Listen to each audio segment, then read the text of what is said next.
Hello friends, welcome to our channel. This is Aritro from Akhi Educare.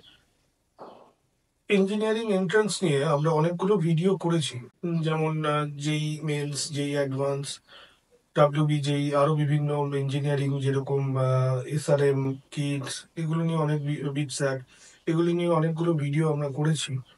তো আজকে আমাদের আলোচনার বিষয় হলো যে ইঞ্জিনিয়ারিং এন্ট্রান্স যখন কোয়ালিফাই করছো, তো তখন কোন কোন স্ট্রিমগুলোকে প্রেফারেন্স দেওয়া যেতে পারে, সেই ব্যাপারে আমরা একটু আজকে দেখে নিই।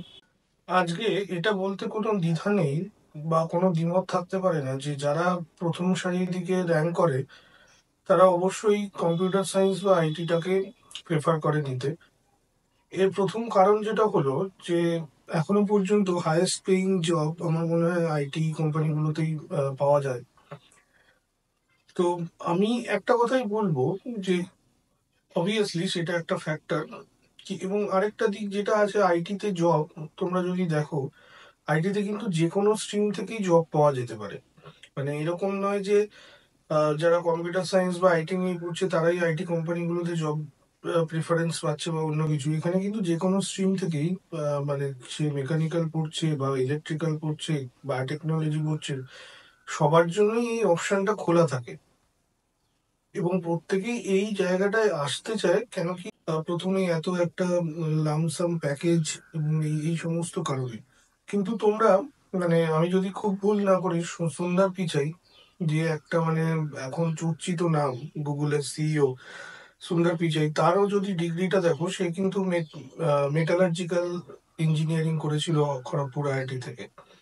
তো এইটা কোনো ম্যাটার করে না যে কি তুমি সিএস পড়ছো কি আইটি পড়ছো। তো যে কোনো তুমি স্ট্রিম থেকেই, কম্পিউটার সায়েন্স হোক বা সেটা অন্যান্য কোনো কোর্স সাবজেক্ট হোক, সেখান থেকে আইটিতে আসতে পারো। আমি আইটি বা কম্পিউটার সায়েন্স নিয়ে বা এই আইটি সেক্টর নিয়ে আরো দু একটা কথা বলতে চাই, যেহেতু এটা আমার কোর কম্পিটেন্সি বলতে পারো। আমি 15 ইয়ার্স আইটি কোম্পানিতে কাজ করছি। তো এখানে আমার যেটা মনে হয়, আইটি জবটা অনেকটা কাইন্ড অফ মিউচুয়াল ফান্ডে ইনভেস্ট করার মতন। মানে ব্যাপারটা হচ্ছে it's subject to market risk. মানে রিসেশন যখন আসে বা অন্যান্য কোনো যখন কিছু আসে, তখন কিন্তু এফেক্টেড আইটিটাই সব থেকে বেশি হয়। এবার প্রথম ক্ষেত্রে যেহেতু হাই প্যাকেজ আইটি অর্গানাইজেশন গুলো প্রোভাইড করে, সেই জন্য প্রথমে হয়তো বিভিন্ন স্ট্রিম থেকে স্টুডেন্টরা এই এই অফার গুলোই নেয়, কিন্তু আফটার 5 ইয়ার্স ও 6 ইয়ার্স অফ এক্সপিরিয়েন্স তারা অনেক সময় কিন্তু রিয়েলাইজ করে যে জব স্যাটিসফ্যাকশনটা পাচ্ছে না। কেন কি এত র্যাপিডলি এখন চেঞ্জ হচ্ছে জিনিসগুলো। আজকে এই শিখছি, কালকে ওই শিখছি, পরশু সেটা শিখতে হবে।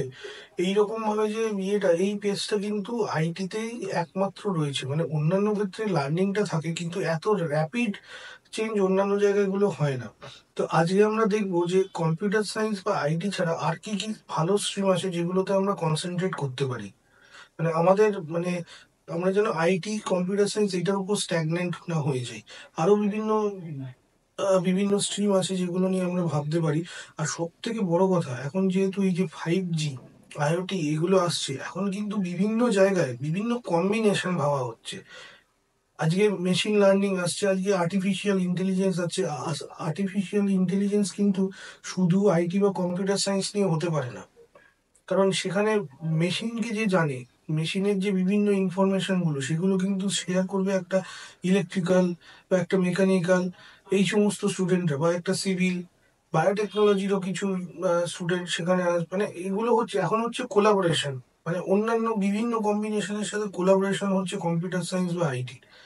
তো আর কি কি স্ট্রিম নিয়ে পড়লে আমাদের ভালো ভবিষ্যৎ এবং অনেকটা সিকিউর ভবিষ্যৎ, সেটা আমরা আজকে ডিসকাস করব। তো ফ্রেন্ডস, যেই জায়গা থেকে শুরু করেছিলাম যে ইঞ্জিনিয়ারিং এ কি কি সাবজেক্ট নিয়ে পড়া যেতে পারে, আমি মোটামুটি আজ থেকে 20 বছর আগে ইঞ্জিনিয়ারিং ভর্তি হয়েছি। মানে আমাদের সময় যে ট্রেন্ডসটা ছিল, কম্পিউটার সায়েন্স বা আইটির আগেও আমরা ইলেকট্রনিক্স এন্ড কমিউনিকেশনটাকে রাখতাম। যদিও ইলেকট্রনিক্স এর আরো বিভিন্ন এখন কম্বিনেশন আছে, electronics and electrical, electronics and instrumentation. তো কম্পিউটার সায়েন্স বা আইটির পরে এখনো ইলেকট্রনিক্স এর এই সমস্ত বিভিন্ন স্ট্রিম গুলোকেই কিন্তু ভাবা হয়। এবং ইলেকট্রনিক্সটাও একটা মানে কাইন্ড অফ গুরুত্বপূর্ণ দিক। কেন কি এখন আমি আগের একটু আগেই যেটা বললাম যে এখন বিভিন্ন কম্বিনেশন নিয়ে ভাবা হচ্ছে। এবং ইলেকট্রনিক্স অ্যান্ড কমিউনিকেশন কেন আমি বলছি বিশেষ করে, কেন কি এখন তোমরা জানো কিনা জানি না, আইটি ইন্ডাস্ট্রির এখন একটা সাবসেটও হয়ে গেছে যেটাকে আমরা আইসিটি বলি, ইনফরমেশন অ্যান্ড কমিউনিকেশন টেকনোলজি। মানে কি এখন সবকিছু হচ্ছে কমিউনিকেট আমি কি করে করব। এই যে আইওটি, বিভিন্ন মেশিন বা বিভিন্ন জিনিস থেকে আমি ডেটাটা কি করে নেব, যে কি করে ইন্টারফেসটা বানাবো, আমার হার্ডওয়্যার কি হবে, হার্ডওয়্যারের সাথে সফটওয়্যারের ম্যাপিং কি হবে। এবং এখন অন্যান্য জায়গাতেও আমি বলছি, ধরো টিভি, মোবাইল, এই সমস্ত ক্ষেত্রে যে বিভিন্ন টেকনোলজি গুলো আসছে, এই যে ধরো অগমেন্টেড রিয়েলিটি, ভার্চুয়াল রিয়েলিটি, এই সমস্ত জায়গায়, এই জায়গাগুলোতে কিন্তু ইলেকট্রনিক্স এর এখন অনেক দাম আছে। বাট সেইটা অনেকটা লিমিটেড, বা অনেক সময় কিছু স্পেসিফিক কলেজ পারপাস হয়ে যাচ্ছে। কেন কি আমার মনে হয় যে সমস্ত নর্মাল প্রাইভেট কলেজগুলো আছে, সেগুলো কোনো খুব বড় যে কোনো অপরচুনিটি থাকে ইলেকট্রনিক্স নিয়ে যারা পড়ছো সেরকম নয়। বাট যারা আইআইটিস, এনআইটিস এগুলোতে পড়ছো, তাদের ক্ষেত্রে কিন্তু অনেকগুলো অপরচুনিটি থাকে। এবং যারা ধরো বিভিন্ন অফ ক্যাম্পাসে বসতে পারো, মানে তোমরা যদি এই সাবজেক্টটাকে ভালো করে পড়ো, তাহলে কিন্তু সত্যি আরো অনেক বিভিন্ন অপরচুনিটি আছে। এবার যেমন আমি দেখছিলাম রিসেন্টলি টিভি কিনতে গিয়ে, টিভির ক্ষেত্রেও এখন বিভিন্ন রকম মানে আপগ্রেডেশন হচ্ছে। মানে যেরকম ধরো ডিসপ্লের উপরই বলছি, কিউ এলইডি, ও এলইডি, অর্থোগোনাল এলইডি, এই সমস্ত নিয়ে অনেক কিছু হচ্ছে। এবং ভিএলএসআই বলো বা এলইডি বলো বা ডায়োড বলো, এই সমস্ত যে জিনিসগুলো আছে ইলেকট্রনিক্স এর মধ্যে, আমার মনে হয় সেটা একটা ভালো এবং গুরুত্বপূর্ণ দিক। ইলেকট্রনিক্স আগেও ছিল, এখনো আছে। এবং ইলেকট্রনিক্স এর সাথে কম্পিউটার সায়েন্সের কিন্তু একটা ভালো কম্বিনেশন আছে, যেহেতু বলছি কমিউনিকেশন, ইলেকট্রনিক্স অ্যান্ড কমিউনিকেশন একটা কম্বিনেশন। সেক্ষেত্রে এখন যেহেতু 5G 6G হচ্ছে, যে আমার এই যে রেডিও ওয়েভ বা স্যাটেলাইট কমিউনিকেশন বা অন্যান্য ডিজিটাল কমিউনিকেশন গুলো কি করে হয়, সেইগুলো কিন্তু একটা অনেক বড় দিক, এবং সেগুলো নিয়ে কাজ করা যেতে পারে। সো ফ্রেন্ডস, আমরা তিনটে সাবজেক্ট অলরেডি কভার করলাম, কম্পিউটার সায়েন্স, আইটি, ইলেকট্রনিক্স। এবার আমরা দেখবো এইগুলো ছাড়া আর কি কি হতে পারে। তো এইগুলো ছাড়া যেগুলো হতে পারে তার মধ্যে প্রথম সারির দিকে যেগুলো আছে, মেকানিক্যাল, ইলেকট্রিক্যাল, কেমিক্যাল, সিভিল।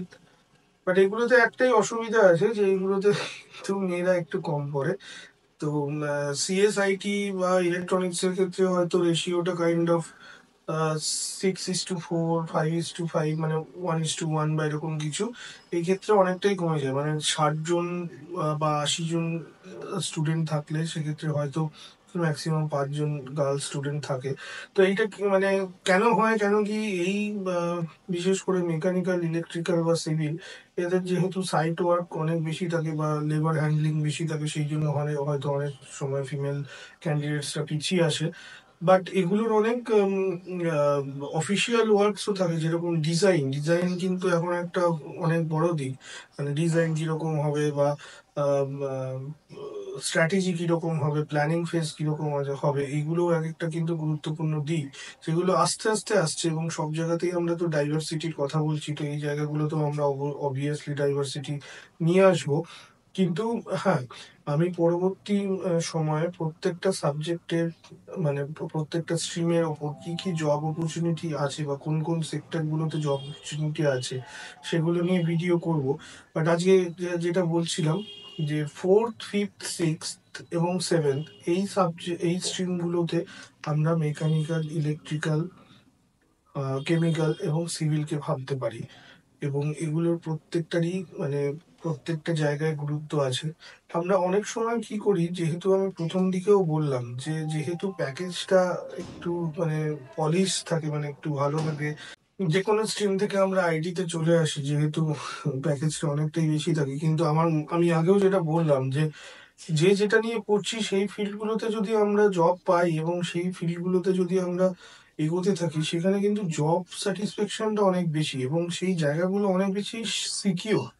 মানে আইটিতে যেরকম এই 2 বছর পর পর, 1 বছর পর পর রিসেশন, বা এইটা শিখতে হবে, ওইটা শিখতে হবে, আমি এটা জানি না, ওইটা জানতে হবে, এই ব্যাপারগুলো অন্যান্য জায়গায় কিন্তু অনেকটা কম।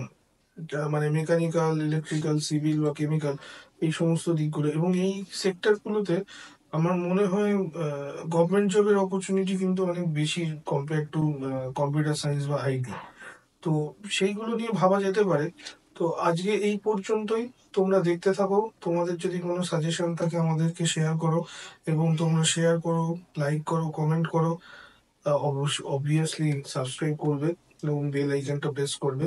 আজকে এই পর্যন্ত। Thank you and goodbye. Stay tune.